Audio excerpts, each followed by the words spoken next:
It's good to be back with you again in Bali. Sadly, only virtually this time. And I again want to talk about the need to act on the code red existential climate crisis. The warning signals are everywhere. Wildfires on Maui, floods in Libya, crazy air pollution in Canada and Beijing. It's in the Pacific and the Indian Oceans, where waves are lapping at the hotels. In the Mediterranean, where traditional summer peaks are becoming too hot to handle. And the Caribbean, where hurricanes come harder and more often. In Bali, you recently had to cope with the devastation of Cyclone Ellie, and there will be more to come. It's not just at tourism destinations, origin markets are also hit. And this makes traditionally predictable traffic patterns much more unpredictable.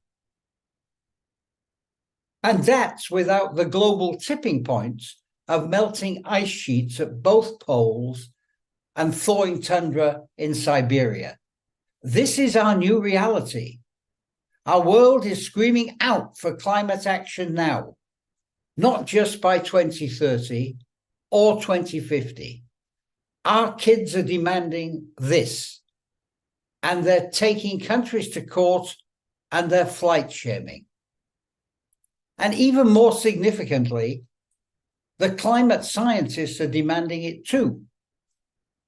The IPCC says we have to peak greenhouse gas emissions by 2025 if we're to have any chance of hitting close to Paris 1.5 by 2050. And that's the temperature where life as we know it stays livable. Tourism is in the firing line as much as any other sector. And like so many, we are not moving far enough and we're not moving fast enough. Everything has changed. Until now, weather has been our most predictable component. Weather extremes, weather volatility, weather unpredictability can only get worse.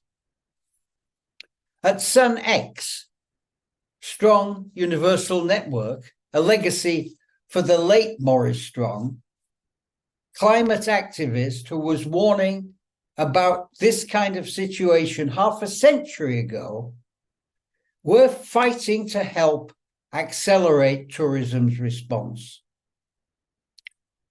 We're building a framework of climate-friendly travel. That is, tourism which responds to Paris 1.5, which is linked to the relevant SDGs for every destination, and which is nature positive. And we are urging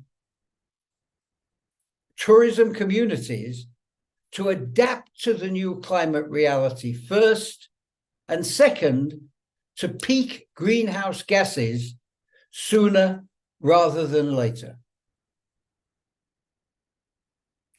Our focus is the world's poorest countries and small islands, countries and communities who did the least to create the crisis and yet are the most exposed, and for whom tourism is still the best chance for a decent development pathway.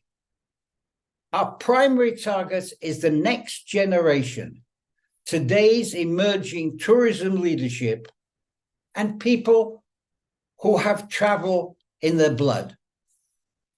Over the past 4 years, with great support from Malta Tourism Authority, we've created the world's first climate-friendly travel postgraduate diploma, and we've trained nearly 100 students from all over the world to be strong climate champions, thoughtful activists, and change leaders.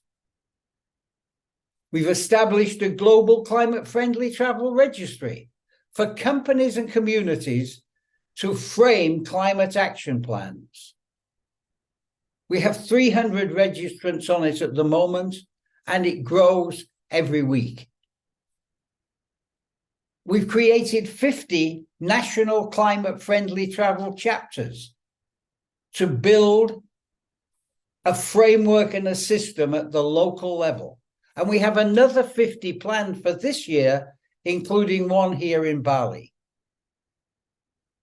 We've launched social enterprises to help strengthen the virtuous circle of climate-friendly travel, communities, companies, and consumers. And that means residents as well as visitors.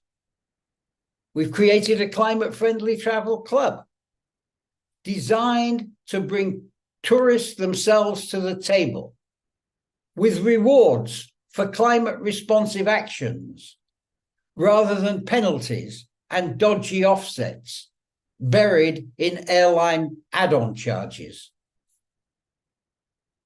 And most importantly, we've created a climate-friendly travel services enterprise to help communities to think through and deliver on their climate action, or as we call it, a plan B for climate-friendly travel.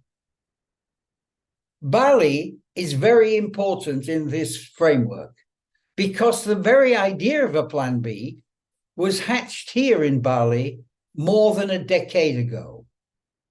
It was hatched with my friend, the late Gerd Ardika, when he was Indonesia's brilliant Balinese tourism minister, and with my other friend, Agung, to create a strategy for green growth. And I want to thank Agung for the invitation to speak here today.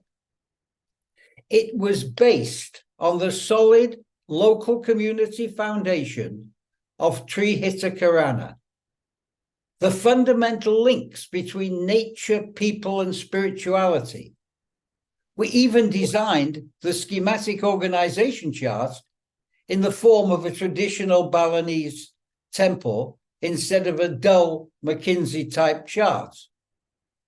This framework still holds good for a plan B for climate-friendly travel, because this new reality contains so many of the characteristics of green growth that's necessary to respond to it.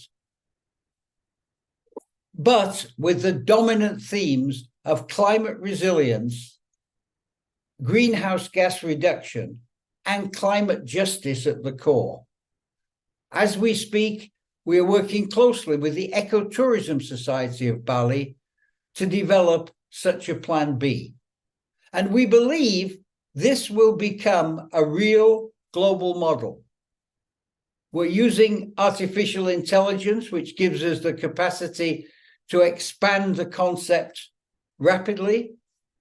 And we're looking forward to engaging with local stakeholders around the world and here in Bali. We want to build a climate-friendly travel future for our kids. Thank you